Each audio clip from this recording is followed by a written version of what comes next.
नमस्कार. श्री स्वामी समर्थ. श्री दुर्गा सप्तशती कथासार. अध्याय 5. ओम श्री गणेशाय नमः. महामुनीसूत म्हणाले, हे राजा, मी आता तुला देवीचे एक असे चरित्र सांगतो की ते ऐकल्यामुळे प्राण्यांची सर्व पापे नष्ट होतात आणि सुख लाभते. पूर्वी एके समयी शुंभ आणि निशुंभ या नावाचे 2 भाऊ पाताळापासून निघून पृथ्वीवर आले. जेव्हा ते वयात आले तेव्हा त्यांनी तपश्चर्या करण्यास प्रारंभ केला. पुष्कर नावाच्या पवित्र क्षेत्री त्यांनी अन्न पाण्याचा त्याग करून अनुष्ठान चालू केले. त्यांच्या तपश्चर्येस 10,000 वर्षांचा काळ लोटला. त्यांना असे तपश्चर्येत ध्यानमग्न पाहून ब्रह्मदेव प्रसन्न झाले आणि ते हंसावर बसून पुष्कर येथे आले व त्या 2 असुरांना ते म्हणाले, अरे उठा, मी तुमच्या तपश्चर्येवर प्रसन्न झालो आहे. तुमची कोणती इच्छा असेल तर ती माझ्याजवळ मागा, मी ती पूर्ण करीन. ब्रह्मदेवांचे शब्द ऐकून त्या 2 आपले ध्यान विसर्जित केले. त्या 2 नम्रपणे ब्रह्मदेवांना नमस्कार केला आणि एक प्रदक्षिणा घातली. पुढे ते 2 आपापली इच्छा सांगू लागले. ते म्हणाले, हे पितामह ब्रह्मदेवा, आपण जर प्रसन्न झाला आहात तर आम्हाला अमर होण्याचा वर द्या. मरणा एवढी भीती या पृथ्वीवर कोणतीही नाही. एवढ्यासाठी आम्ही ही तपश्चर्या केली होती. तुम्ही देवांना आणि सृष्टीला उत्पन्न करता. तुम्ही देवांचेही ईश्वर आहात. म्हणूनच मरणाची भीती नष्ट करून आम्हाला अमरत्व द्या, म्हणजे आम्ही पूर्णपणे निर्भय होऊ.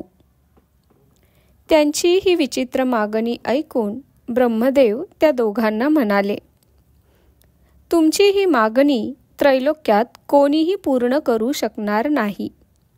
कारण विश्वाचे नियमन करणारा जो कोणी आहे त्याने असा नियमच घालून दिला आहे की जन्माला आल्यावर मृत्यू व मृत्यू पावल्यानंतर पुन्हा जन्म ही गोष्ट अटळ आहे.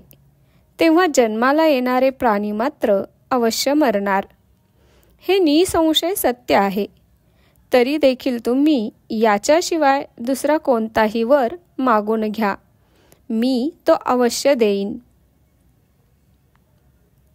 ब्रह्मदेवाच्या बोलण्याने ते 2 विचारात पडले व हात जोडून म्हणाले, हे दयाळा, हे ब्रह्मदेवा, देवदानवांपासून ते पशुपक्ष्यांपर्यंत जेवढे म्हणून पुरुष असतील त्यांच्यापासून आम्हाला मरण नसावे, ही आमची इच्छा आहे.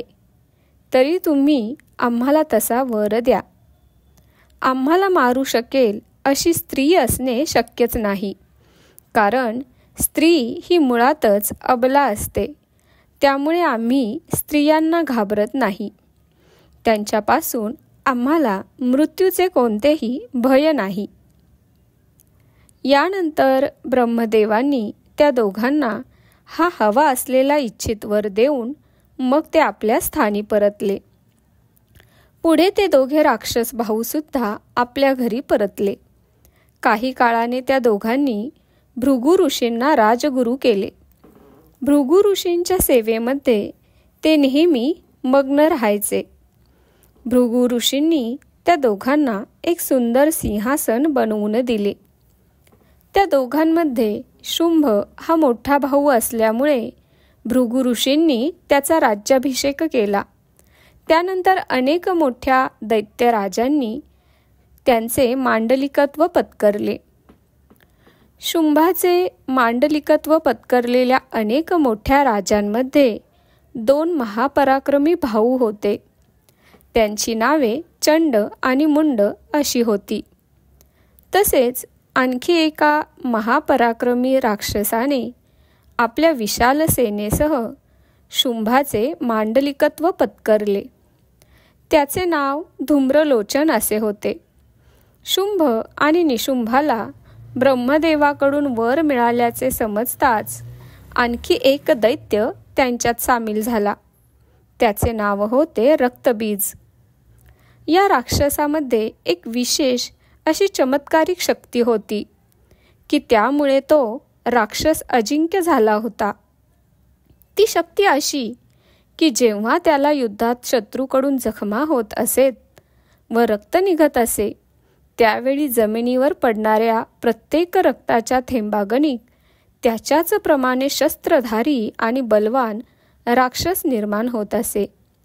तो प्रत्येक राक्षस रक्तबीजा एवढाच पराक्रमी असे व उत्पन्न होता क्षणीच तो युद्धात सहभागी होत असे. त्यामुळे रक्तबीज त्रैलोक्यात अजिंक्य झाला होता. रक्तबीजाकडेही स्वतःची मोठी प्रबळ सेना होती. नंतर त्या विस्तीर्ण सेनेच्या सहाय्याने शुंभ व निशुंभ या दैत्यांनी संपूर्ण पृथ्वी पादाक्रांत केली. याच वेळी शचीपती इंद्रालाही जिंकून घ्यावे या इच्छेने वीर शुंभाने फार मोठ्या सैन्यासहित स्वर्गावर स्वारी केली. निशुंभ आणि लोकपाल यांच्यामध्ये घनघोर असे युद्ध झाले. त्यासमयी इंद्राच्या वज्रप्रहारामुळे तो निशुंभ घायाळ झाला आणि खाली कोसळला. त्यामुळे निशुंभाचे सैनिक माघारी पळत सुटले. ही वार्ता जेव्हा शुंभाच्या कानी पडली तेव्हा तो दुष्ट शुंभ युद्धस्थळी स्वतः धावून आला. जाता क्षणीच त्याने सर्व देवांवर बाणवर्षाव सुरू केला. त्या शुंभाने असा काही पराक्रम केला की इंद्रासहित सर्व देव पराजित झाले. मग कल्पवृक्ष आणि कामधेनू यांच्यासहित ज्या काही सर्वोत्कृष्ट वस्तू होत्या त्या सर्व शुंभाने हिसकावून घेतल्या. एवढेच नव्हे तर त्रैलोक्याची सत्ता आणि यज्ञातले हवीरभाग यांचाही तो उपभोग घेऊ लागला. कुबेराला त्याने पदच्युत केले. त्याची सर्व संपत्ती स्वतःच्या ताब्यात घेतली. चंद्र, सूर्य, यम, वरुण, अग्नी आणि वायू या पंचमहाभूतांचे अधिकारही त्याने काढून घेतले. त्यावेळी सर्व देव हद्दपार आणि वैभवहीन झाले. पर्वतांच्या गुहांमध्ये सर्व देव जाऊन राहू लागले. सर्व देव अशा प्रकारे परागंदा झाल्याने आणि मग दैत्यशुंभ त्रैलोक्यावर राज करू लागला. अशा प्रकारे 1000 वर्षांचा काळ लोटला. त्या प्रसंगी दुःखी झालेले सर्व देव अत्यंत निराश झाले होते. तेव्हा ते सर्व देव देवगुरु बृहस्पतींकडे गेले आणि त्यांना प्रणाम करून करुणावाणीने बोलू लागले. ते म्हणाले, हे गुरुदेव, आपण सर्व मुनिजनात ज्ञानवृद्ध व तपोवृद्ध आहात. आपण सर्वज्ञ आहात. तर आता या बिकट परिस्थितीतून आम्ही कसे बाहेर पडावे यासाठी तुम्ही काहीतरी मार्ग सुचवा. त्यांचे बोलणे ऐकून गुरुदेव बृहस्पती सर्व देवांना म्हणाले, पूर्वी जेव्हा देवी भगवतीने प्रसन्न होऊन महिषासुराचे पारिपत्य केले आणि तुम्ही तिची स्तुती केलीत तेव्हा तिने आनंदाने तुम्हाला वर दिला होता की तुम्ही जेव्हा जेव्हा माझे स्मरण कराल तेव्हा तेव्हा मी तुम्हाला संकटमुक्त करीन. म्हणून आता तुम्ही सर्वजण परमपवित्र अशा हिमालय पर्वतावर जा आणि प्रेमपूर्वक त्या चंडिकेची आराधना करा. मी तुम्हाला योग साधनेद्वारे सांगू शकतो की ती महादेवी तुमच्यावर नक्कीच प्रसन्न होणार आणि तुमच्या दुःखाचा शेवट आता जवळ आला आहे. तेव्हा आता तुम्ही सर्वजण हिमालयात जाण्यासाठी निघा. देवगुरु बृहस्पतींचा हा आशीर्वाद घेऊन सर्वजण हिमालयावर जाऊन पोहोचले. तिथे त्यांनी मायाबीजाच्या जपासह देवी भगवतीची आराधना करण्यास प्रारंभ केला. त्या भक्तवत्सला महामायेला प्रणाम करून ते तिची स्तुती करू लागले. ती स्तुती अशी आहे: हे देवी, तू विश्वमाता आहेस. तू जीवनदायिनी आणि देवांना आनंद देणारी आहेस. म्हणून आम्ही सर्वजण तुलाच वंदन करतो. तूच दानवांचे मंथन करतेस. तू मनुष्यांना इप्सित वर देतेस. म्हणूनच आम्ही तुला नमस्कार करतो. हे महामाये, तुझे स्वरूप कसे आहे हे कुणीही जाणत नाही आणि तुझी नावेसुद्धा असंख्य आहेत. स्मृती, धृती, बुद्धी, वृद्धी, पुष्टी, तुष्टी, आधार, कांती, शांती, सुविधा, लक्ष्मी, गती, कीर्ती आणि मेधा, तसेच या विश्वाचे बीजसुद्धा तूच आहेस. हे देवी, यापूर्वी मदोन्मत्त अशा महिषासुराचा वध करून तू देवांचे कार्य केले होतेस. त्यामुळे तुझी दया आम्ही जाणतो. आम्हीच काय, वेद आणि पुराणे सुद्धा तुला जाणतात आणि ते सारे तुझेच वर्णन करतात. तू आम्हा देवांचा एकमय आश्रयस्थान आहेस आणि म्हणून आमचे कार्य तू साधून दे. विपत्तीच्या वेळी रक्षण करणे हे केवळ तुलाच शक्य आहे. तुला बाण, शूळ, तलवार, त्रिशूळ, शक्ती, दंड अशा कोणत्याही साधनांची गरजच काय. तुझ्या केवळ इच्छेने शत्रूंचा नाश होतो.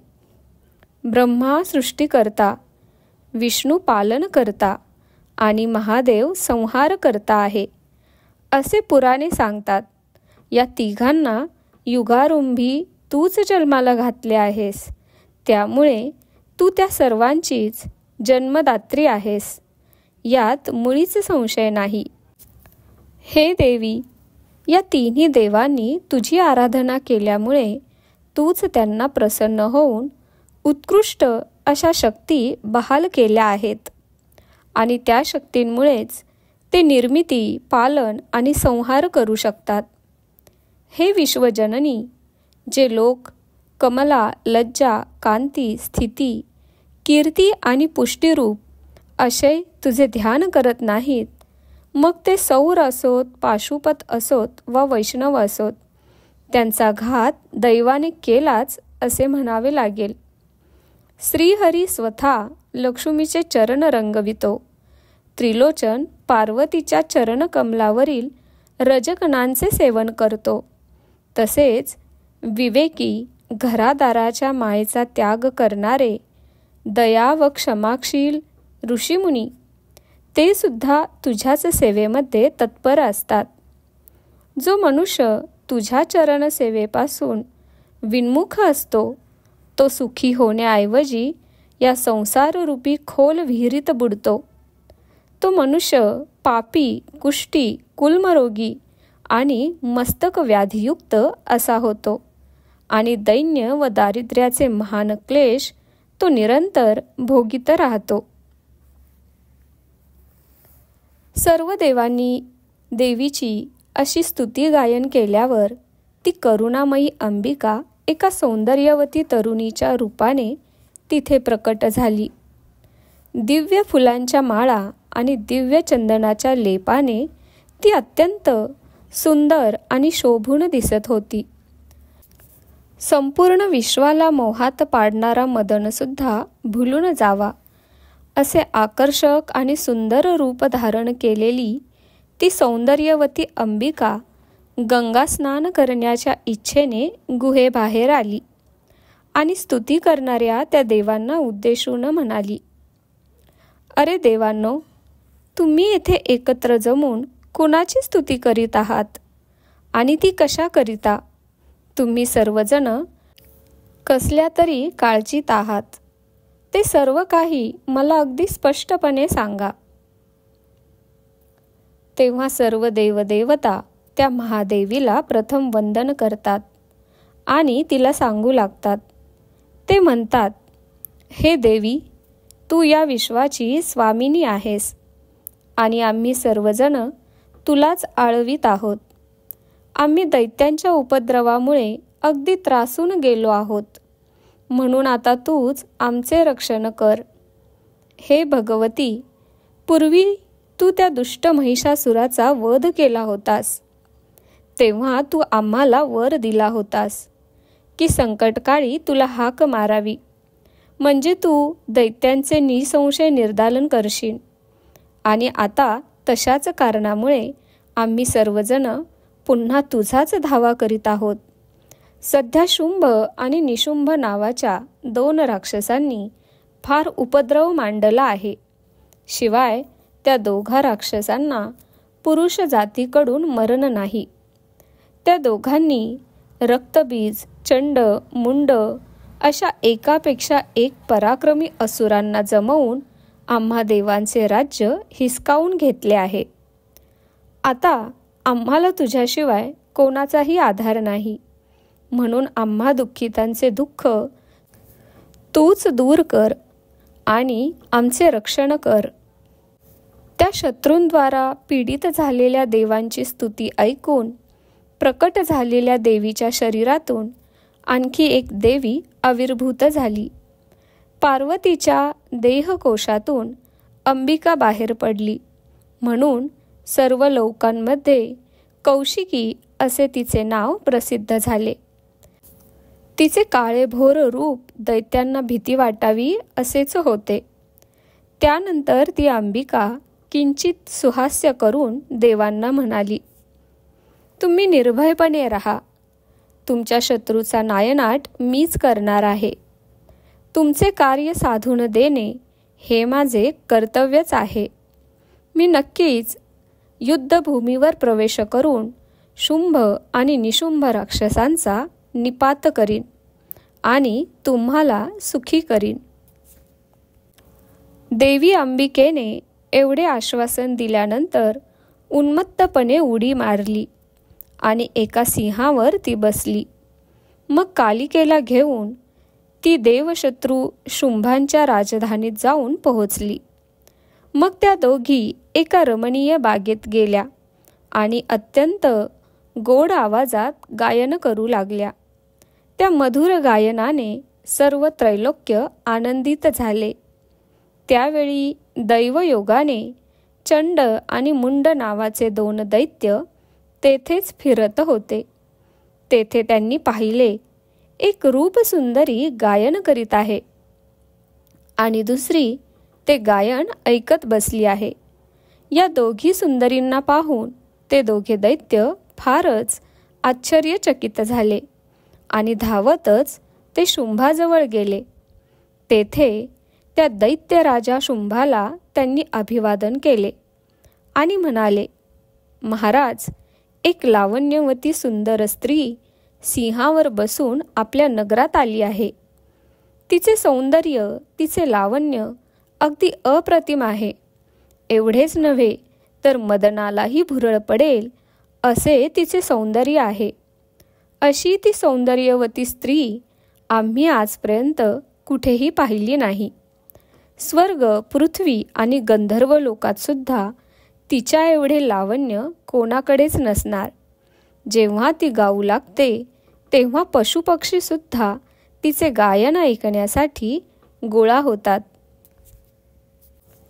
असे असता आपण त्या सुलोचनेशी विवाह करावा. महाराज, आपण सर्व प्रकारची रत्ने जमवली आहेत, तेव्हा हे स्त्री रत्नसुद्धा आपल्याकडे निश्चितच असले पाहिजे. तुमच्यापाशी इंद्राचा ऐरावत हत्ती, पारिजातक वृक्ष तसेच 7 मुखांचा उच्चश्रवा घोडा अशी एकापेक्षा एक सरस रत्ने आहेत. शिवाय ब्रह्मदेवाचे हंसध्वज शोभित रत्नजडित विमानसुद्धा आपल्याकडे आहे. कुबेराचे नवनिधी आणि वरुणाचे पांढरे शुभ्र छत्र आपल्याकडे आहे. वरुणाचा पराभव झाला तेव्हा तुमच्या भावाने म्हणजे निशुंभाने त्याचे पाशास्त्र काढून घेतले होते. समुद्राने देखील नाना विविध रत्ने आणि नेहमी टवटवीत असणारी कमळांची माळ तुम्हाला अर्पण केली होती. प्रत्यक्ष मृत्यूलाही जिंकून त्याची शक्ती आणि त्याचा पराभव करून त्याचा दुर्निवार असा दंड तुम्ही काढून घेतला आहे. सागरातून निघालेली कामधेनू ती सुद्धा तुमच्याकडे आहे. शिवाय मेनकेसहित स्वर्गातील अनंत अप्सरांचा ताफा तुमच्या सेवेसाठी नेहमी तत्पर आहे. असे असता हे उत्तम असे स्त्रीरत्न तुमच्याकडे नक्कीच असले पाहिजे. दैत्यराज शुंभाने चंडमुंडाकडून हे सर्व वृत्त ऐकून घेतले आणि त्यामुळे त्याची उत्सुकता अगदी पराकोटीला पोहोचली. त्याने जवळच उभ्या असलेल्या सुग्रीव दैत्याला आज्ञा केली. तो म्हणाला, हे सुग्रीवा, तू सर्व प्रकारच्या कार्यांसाठी चतुर आहेस. तेव्हा आता यावेळी माझा दूत बनून तू निघ आणि जेणेकरून ती लावण्यवती स्त्री माझ्याजवळ येईल अशा तऱ्हेने तिची समजूत घाल.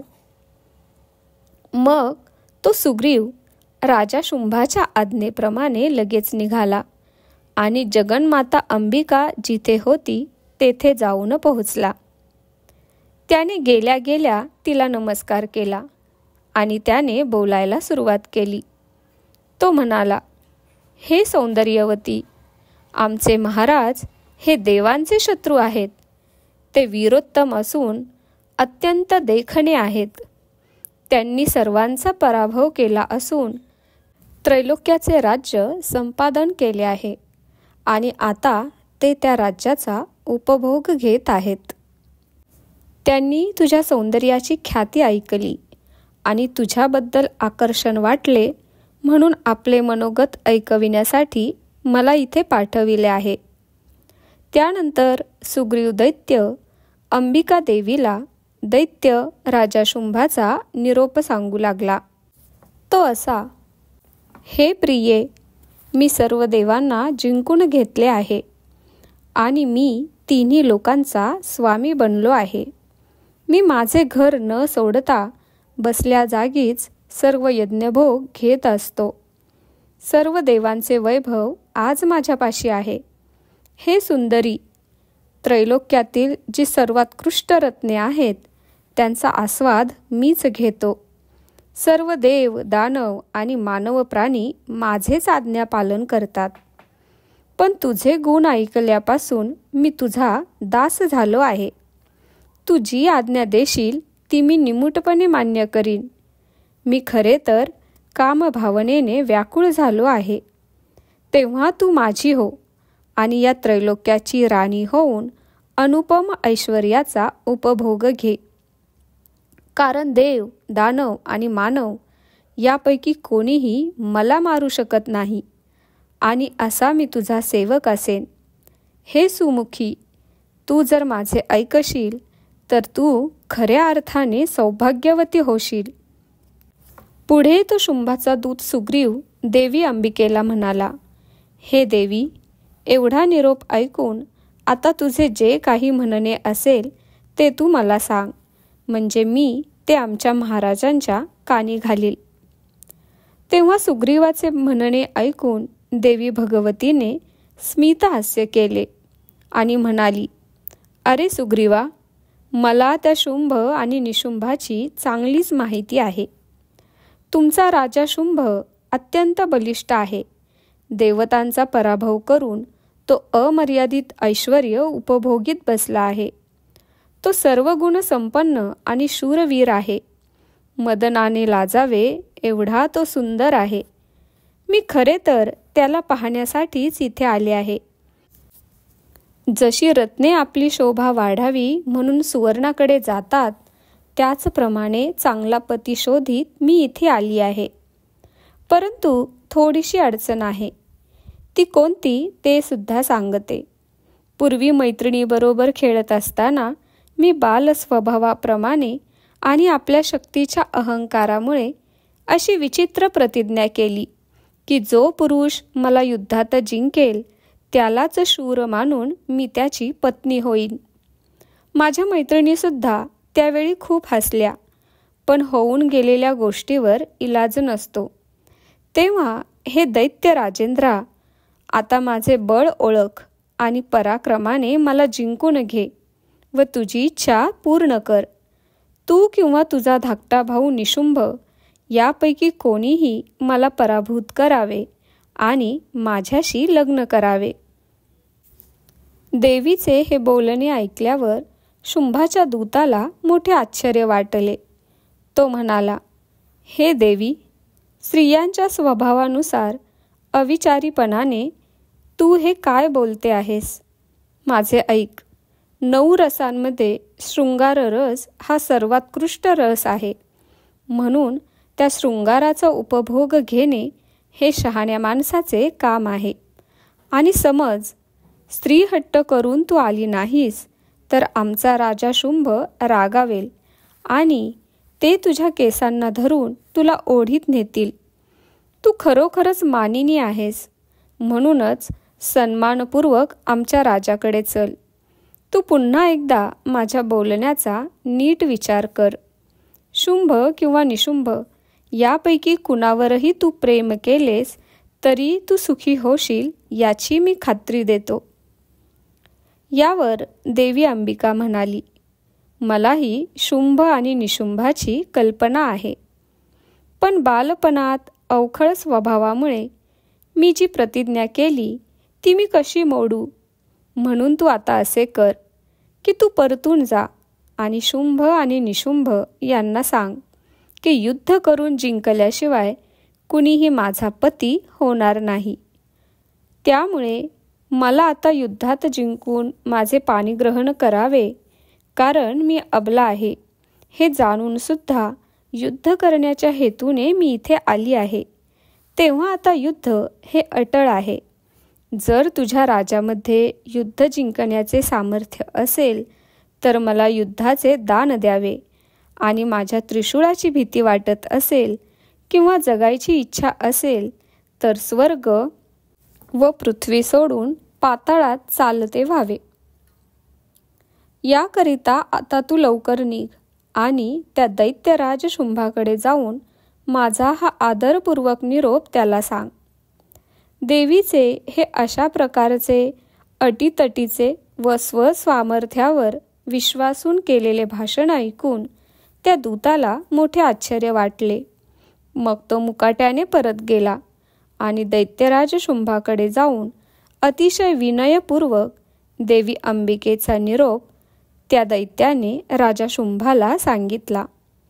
अध्याय 5 समाप्त. श्री स्वामी समर्थ. धन्यवाद.